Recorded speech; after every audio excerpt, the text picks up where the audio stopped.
I scroll on TikTok, I see these terrible takes about Harry Potter, and I just can't help myself. It seems like I'm the only person that knows what I'm talking about when it comes to Harry Potter. Like, I'm the only person that just like that calls out this goofy stuff. I mean, why does no one else make videos on this stuff? Why does no one else see these goofy videos on TikTok, on YouTube, and call them out? Let's just look at some of these takes. Now, even though I don't agree with these takes, it's all in good fun. I'm not disrespecting nobody. I'm disrespecting your takes if they're bad, okay? If they're bad. Now, I found this video scrolling on TikTok by a creator named Potsins, Pottins. I don't know how to say her name. All I guess is Potsins. And this is the creator's third part of this series. I ain't look at the other ones. I just saw this, saw some of the comments, and had to do a video on it. First up, though, we got the 7 Potters plan was so stupid.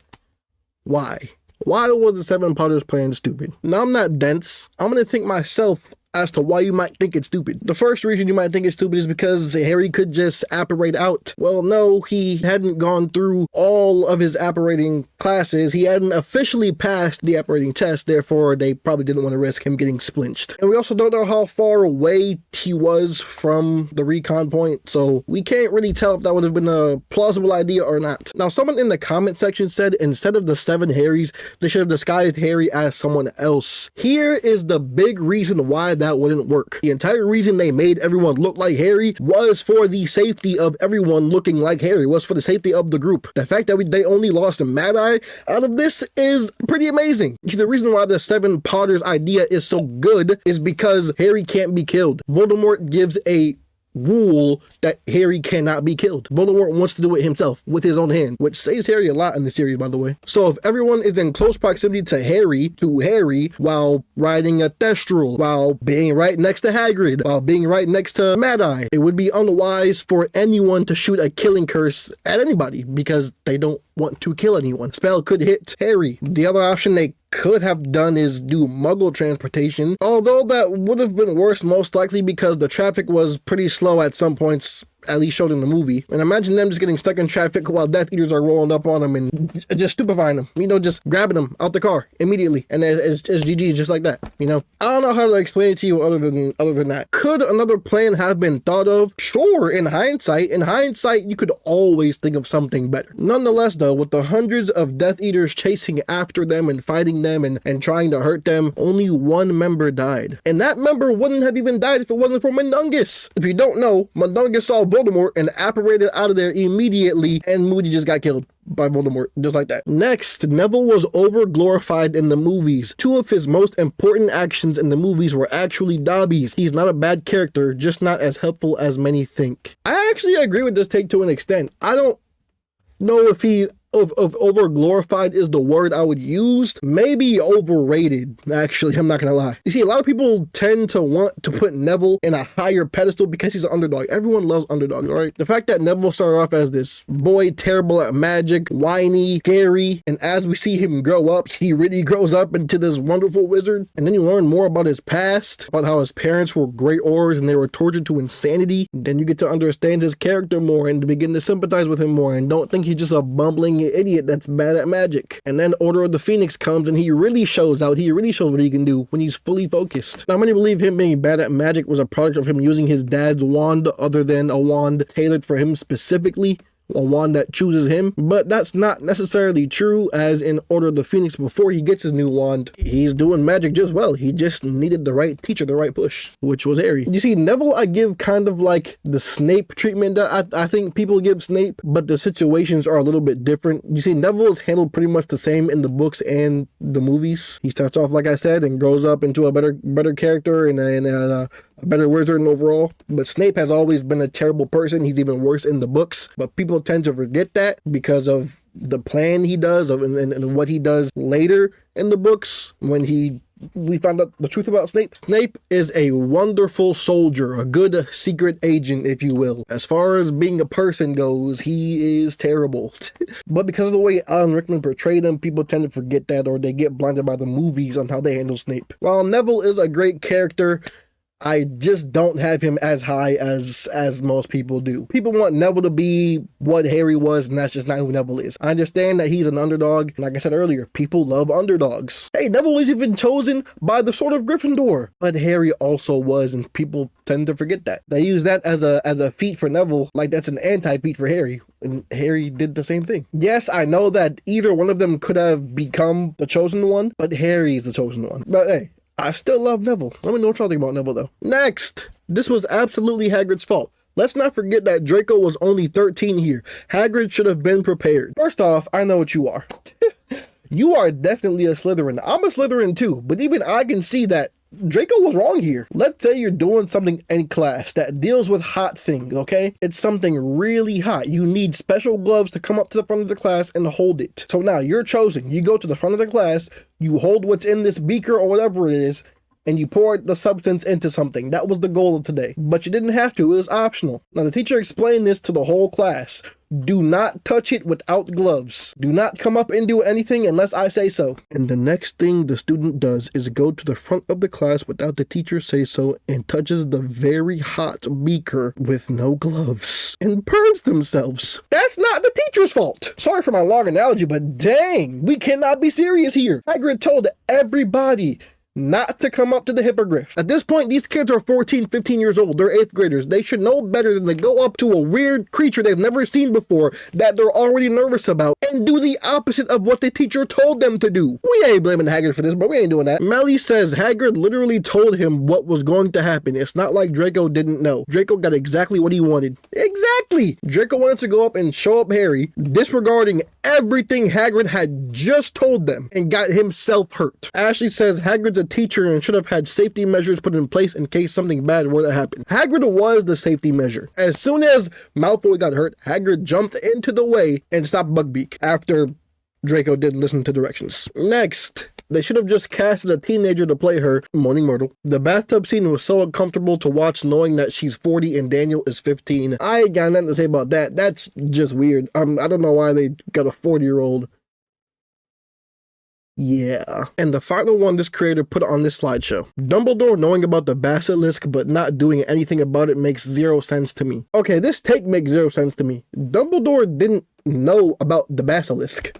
The basilisk was rumors. Dumbledore didn't know where the Chamber of Secrets was. None of the teachers did. No one knew where the Chamber of Secrets was. Hagrid and Aragog were blamed 50 years earlier for the events that happened of Myrtle being killed. Like, this is the most baffling one to me. How have you read the books, I'm assuming, watch the movies, I'm assuming, and come to the conclusion that Dumbledore knew about the basilisk? Dumbledore knew that there was a Chamber of Secrets somewhere that is rumored to have held a monster there. If he knew there was a basilisk in the Chamber of Secrets and knew where the Chamber of Secrets was, he would have went down there. Multiple teachers would have went down there. Like, what are we talking about here? Wow, Ace with some foul language. I stand by the Dumbledore one.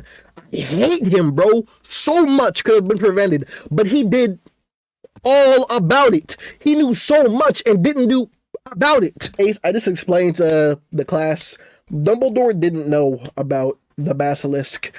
I don't know what else you're referring to about him knowing. He did know some other things that he didn't tell Harry, but he don't gotta tell everyone everything. I mean, like, the most he could have did was tell Harry more in Order of the Phoenix when he was ignoring Harry because he knew Voldemort could see in his mind. He should have told Harry more at that time. But everything else regarding the Horcruxes and stuff, nope, he did good with not telling anybody that. If he told everyone about Horcruxes, Voldemort would know that they're going after the Horcruxes, then move them all away, and they'd have no leads to go off of. The only reason the plans worked with the Horcruxes is because no one knew anything about it. Because only Harry, Ron, and Hermione knew. That's the only reason the plan worked. Ruby, the Seven Potters wasn't stupid. I think they was ordered not to kill Harry, so that's why they had to go as Harry. Yes, perfectly said. I couldn't have said it better myself. Actually, I did say exactly that. Okay, but that was absolutely not Hagrid's fault. You're right, it wasn't. Someone responded to a comment pretty much saying what I said about Dumbledore not knowing about the basilisk. Katie Crum said that in the past, someone died because Slytherin's monster. Dumbledore's first action should be closing the school and checking the whole school. He simply didn't care what will happen with his student. Aaliyah responded to Katie and said they already checked the whole school and couldn't find anything because no one could speak Parseltongue. Aaliyah, you are right. You can't get into the chamber unless you speak Parseltongue.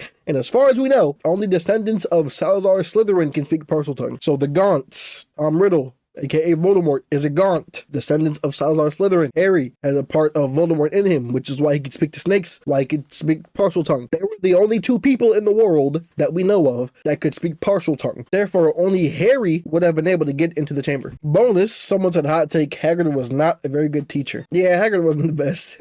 It's not that what he was teaching was bad, like he himself is a bad teacher. It's just that he didn't pick the best things to teach. Blast-ended Scroots. That should be enough for you right there. Savannah Pete said, Hagrid shouldn't have been with Harry. They should have transported her before him. Also, the Seven Potters was pretty stupid. They almost immediately found the real one. Of all the people, Hagrid was the most predictable. It was even foreshadowed in book 1 when he used the same bike to drop him off at the Dursley's home. In hindsight, yes, it was foreshadowed, or is foreshadowed even the right word here? Maybe it kind of came full circle. Hagrid brought him to the Dursleys for the first time ever, and then Hagrid was the one to take him away from the Dursleys forever. Maybe kind of poetic, you know? I mean, it's still not a bad decision or choice. They couldn't have predicted who. I mean, you could go in circles thinking about this logic.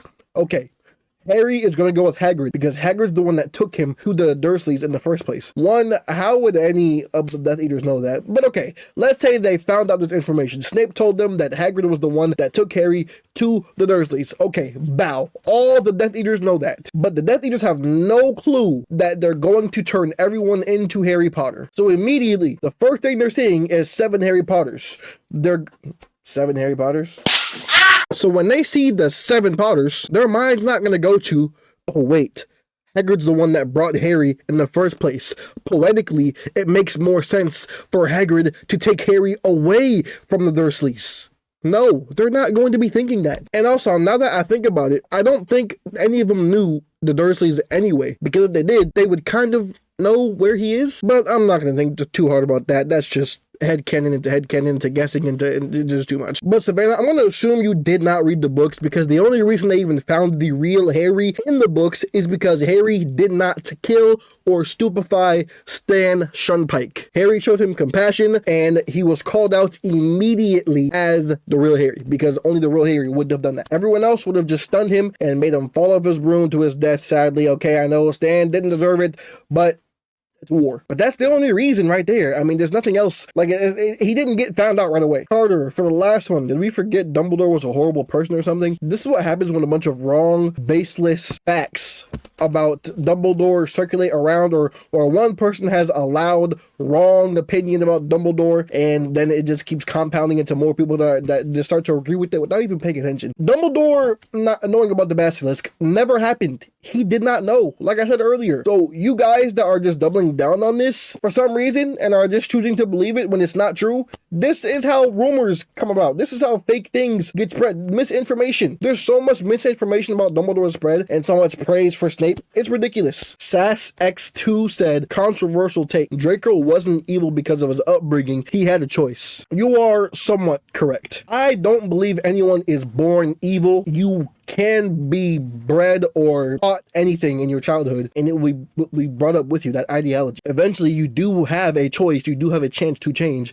Draco did change. You see, Draco was fine with the regular bullying and the calling people mudbloods and stuff like that, but when it came down to doing actual Death Eater activities, Malfoy wasn't with that at all. In the movies, you can see it on his face, especially. And the first time we get to see that Malfoy is not really with this is when he tries to kill Dumbledore. He doesn't have it in him. That's not him, and that's the first hint we see of something redeemable about Malfoy. We see he's tragically forced to do this against his will. He doesn't have a choice. He does this or he dies. He's even going back and forth, conflicted on what he should do. He's thinking about taking up Dumbledore's offer, and then Snape and the rest of the Death Eaters come up the stairs, and then he goes back. he's pushed right back into it. When we see him again at Malfoy Manor, and he doesn't tell anyone that that is Harry, even though he knows it is, that's another glimpse of him changing his ways, him helping in the way he can. He saved Harry in that instance. So while yes, he still was the way he was because of his upbringing, and he did have a choice, he made that choice when it mattered in the war. Sophia said Severus Snape confronted Mundungus Fletcher to inform the Order about the Seven Potters plan. Yes, I forgot about that. That is the reason why there were so many Death Eaters and why the plan went the way it did in the first place. Because they were already informed of how they were transporting Harry through the air on brooms. What they didn't know, though, is the entire plan with the Seven Potters. They didn't know that. And actually, since their plan was leaked in the first place, if the Death Eaters did know about it and they didn't go with the Seven Potters plan, everyone would have been killed immediately except for Harry. And that would have been the tombstone. That's the last one we're gonna do. Jess said, also in the Seven Potters battle, why did the real Harry go with the one who couldn't use magic? That was so stupid because neither of them could have defended themselves because Harry was still 16 at that point. Jess, I see why people are being called LARPers heavily right now. Harry and Hagrid could use magic. Hagrid's not supposed to use magic because his wand was broken. Harry's not supposed to use magic because he's underage. But when he's flying in the air with all of the other Dementors, with all of the Death Eaters, and the rest of the people from the Order of the Phoenix, they're all using magic and defending themselves, okay? He can do that too. It's not like there's not a physical block on his wand where he can't use magic. And Hagrid was flying, so he's not going to use magic when he's trying to control and fly anyway. Harry's the better duelist also. He's also free, completely free. So, I mean, like, what are we really talking about here? Anyways, that's it from me. Let me know what you guys think of these takes in the comments. And give me your Harry Potter hot take too. You might be in the video one day. And if you want to see more videos like this, leave a like and subscribe. With all that being said, mischief managed.